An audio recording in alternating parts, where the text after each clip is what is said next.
মোৰ দায়ী পৰিছে সন্ধিয়া কেইবাটাও গুৰুত্বপূৰ্ণ খবৰ গোটেই অসম তথা ভাৰতৰ বিভিন্ন প্ৰান্তৰ পৰা এনেধৰণৰ গুৰুত্বপূৰ্ণ খবৰসমূহ নিতৌ চাবৰ কাৰণে চেনেলটো ছাবস্ক্ৰাইব কৰি ভিডিঅ'টোত এটা লাইক কৰি দিব আনহাতে যদি ভিডিঅ'টো পেজত চাই আছে তেনেহ'লে পেজটো ফ'ল' কৰি আমাৰ লগতে থাকিব সন্ধিয়াৰ প্ৰথম খবৰটো হৈছে ডাঙৰ খবৰ সমষ্টি পুনৰ নিৰ্ধাৰণৰ বিৰুদ্ধে গৰ্জি উঠিল এইবাৰ সহলোক ইফালে হকুৱাঘাটত সমষ্টি পুনৰ নিৰ্ধাৰণৰ বিৰুদ্ধে গণসমাগম দেখিবলৈ পোৱা গৈছে হকুৱাঘাটত সমষ্টি পুনৰ নিৰ্ধাৰণৰ বিৰুদ্ধে গণসমাগম দেখিবলৈ পোৱা গৈছে নিৰ্বাচন আয়োগৰ বিৰুদ্ধে ক্ষুণ্ণ হৈছে এতিয়া সহলোক ৩ সহস্ৰাধিক লোক ওলাই আহিল এই প্ৰতিবাদলৈ আৰু তেখেতে প্ৰতিবাদ সাব্যস্ত কৰি আছে নিৰ্বাচন আয়োগৰ সিদ্ধান্তৰ বিৰুদ্ধে এতিয়া শ্লোগান দেখিবলৈ পোৱা গৈছে বাক্সা সমষ্টিত অন্তৰ্ভুক্ত কৰাৰ দাবীৰে এতিয়া প্ৰতিবাদ সাব্যস্তৰ একাংশ লোকে সমাগত নিৰ্বাচনত ভোট বৰ্জন কৰিব বুলি হুংকাৰ দিছে এই প্ৰতিবাদকাৰী লোকসকলে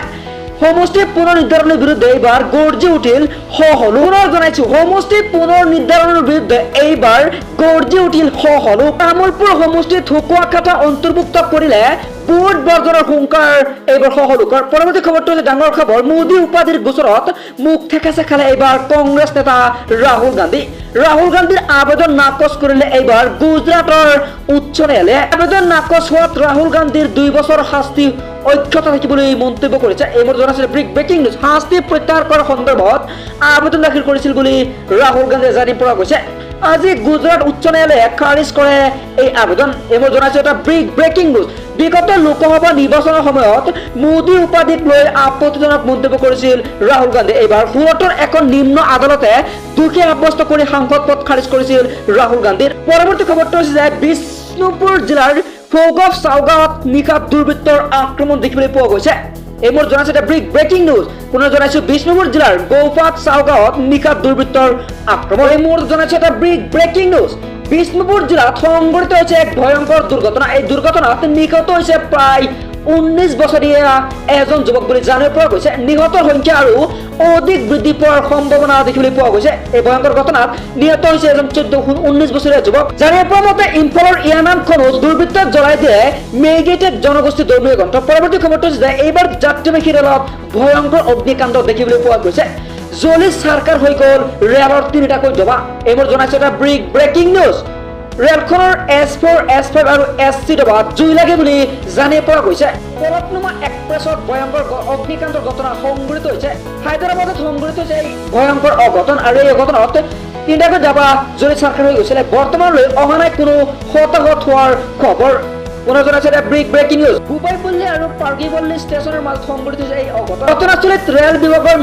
লোক উপস্থিত হৈ আৰম্ভ কৰিছে তদন্ত পৰৱৰ্তী খবৰ ৰাজ্য চৰকাৰৰ নতুন স্কুল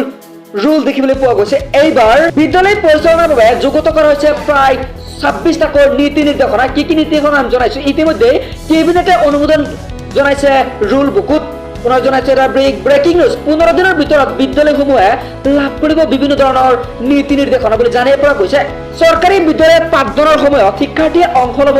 নোৱাৰিব ধৰ্ণা বিক্ষোভ আৰু প্ৰতিবাদত এবাৰ ধৰ্ণা প্ৰতিবাদৰ বাবে কোনো প্ৰধান শিক্ষকে ছুটি দিব নোৱাৰিব এই মোৰ জনাইছে এটা ব্ৰেকিং নিউজ চৰকাৰী শিক্ষকে ল'ব নোৱাৰিব কোনো ধৰণৰ টিউচন চৰকাৰী শিক্ষকে ল'ব নোৱাৰিব কোনো ধৰণৰ প্ৰাইভেট টিউচন বুলি জানিব পৰা গৈছে প্ৰধান শিক্ষকে বিদ্যালয়ত পঢ়িব লাগিব শিক্ষাদান বুলি জানিব পৰা গৈছে এইবাৰ প্ৰধান শিক্ষকে কৰিব লাগিব শিক্ষাদান বিদ্যালয় চৌহদত সভা সমিতি বা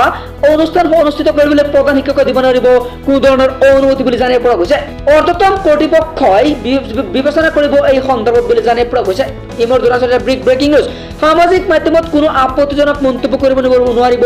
কোনো ধৰণৰ শিক্ষকসকলে ইবাৰ পৰিয়াল চিনাকি লোক কোনো দল সংগঠনৰ ব্যৱহাৰৰ বাবে দিব নোৱাৰিব স্কুলৰ ডেস্ক বেঞ্চ আৰু শৃংখলাবদ্ধভাৱে সম্পূৰ্ণ সময়সূচী মানি চলিব লাগিব শিক্ষকসকলে বুলি জানিবলৈ দিছে নিয়ম উলংঘন কৰিলে জবাবদিহি হ'ব লাগিব বিদ্যালয়ৰ প্ৰধান শিক্ষক এই মোৰ জনাইছে এটা ব্ৰেকিং নিউজ পৰৱৰ্তী খবৰটো হৈছে ডাঙৰ খবৰ গোৱালপাৰাত ভয়ংকৰ পথ দুৰ্ঘটনা হৈছে থিতাতে নিহত হৈছে এদল দম্পতি গোৱালপাৰা আগিয়াত আজি পুৱা 5 বজাত সংঘটিত হৈছে এক ভয়ংকৰ ঘটনা এই ঘটনাত 17 ৰাষ্ট্ৰীয় ঘাইপথত সংঘটিত হৈছে ভয়ংকৰ পথ দুৰ্ঘটনা এই দুৰ্ঘটনাত থিতাতে মৃত্যু সাৱটি লয় একাল দম্পতিয়ে গেছ পৰিবাহী এখন বাহনৰ সৈতে এখন মাৰুতি ব্ৰেজাৰ বাহনৰ মুখামুখি সংঘৰ্ষৰ ফলত মৃত্যুক সাৱটি লয় স্বামী আৰু লগত স্ত্ৰী নিহত দম্পতি হ'ল পবিত্ৰ পেদ্দাৰ আৰু মল্লিকা পুত্ৰ বুলি জানিব পৰা গৈছে এই দুৰ্ঘটনাত আহত 3জনকৈ লোক কেইজনক ক্ৰমে আতুৱাৰ ৰহমান